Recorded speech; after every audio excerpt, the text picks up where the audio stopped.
Hello everyone, আমি অনু। আমার নতুন আরেকটি ছোট্ট মিনি ব্লগে তোমাদের সকলকে জানাই অনেক অনেক ভালোবাসা আর ওয়েলকাম। আজ নীল ষষ্ঠী। আজকের দিনে বাড়িতে সবাই কত আনন্দ করে, সবাই কত আনন্দ করে উপোস করে, নীলের বাতি দিতে যায়। ছোটবেলায় আমিও খুব গেছি। তো যাই হোক, এখন তো বাইরে রয়েছি, কিছু করার নেই। বাড়িতেই সকাল সকাল স্নান টান করে ঘরের ঠাকুরকে মন দিয়ে পুজো দিচ্ছি।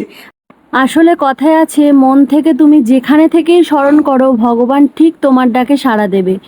এটা আমি বিশ্বাস করি। এবার যার যার বিশ্বাস তার তার কাছে। তো যাই হোক, চলো আমি ঠাকুরের পুজোটা দিয়ে নিই। আবার রান্নাঘরেও অনেক কাজ পড়ে আছে।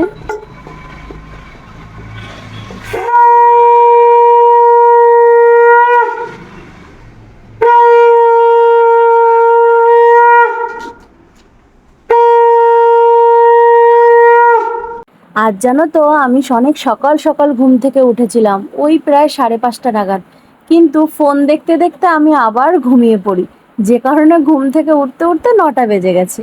এবার ঘুম থেকে উঠে যা যা কাজ থাকে, মেয়েদের বাসি কাজ থাকে, ঘর দুয়ার ঝাড় দেয়া, মোছা। আর যেহেতু আজকে উপোস করবো, ধোয়া পালা অনেক কাজকর্ম থাকে, তো সেগুলো কমপ্লিট করলাম। করে স্নান টান করে গেছিলাম ফুল তুলতে। তোমরা দেখতেই পাচ্ছ, অনেকগুলো ফুল দিয়ে আমি সাজিয়ে দিয়েছি। এখনও কিন্তু প্যাকেটে অনেক কটা ফুল আছে। তো আমি এই ফুলগুলো তুলে নিয়ে এসেছিলাম, কারণ আমার না ফুল দিয়ে পুজো দিতে এত ভালো লাগে, ভগবানকে ফুল নিবেদন করতে, মানে আমি মনে যেন একটা শান্তি খুঁজে পাই। যে কারণে ফুল দিয়ে ভগবানের পুজোটা দিলাম ভক্তি ভরে।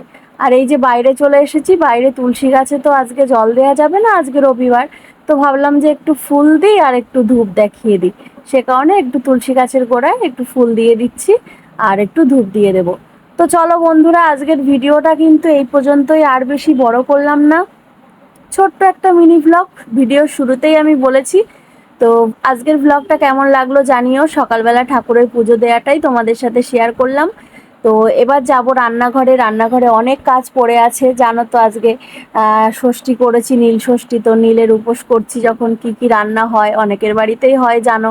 তো যাই হোক, কি কি রান্না হচ্ছে সবটাই তোমাদেরকে আপডেট দেবো আমি।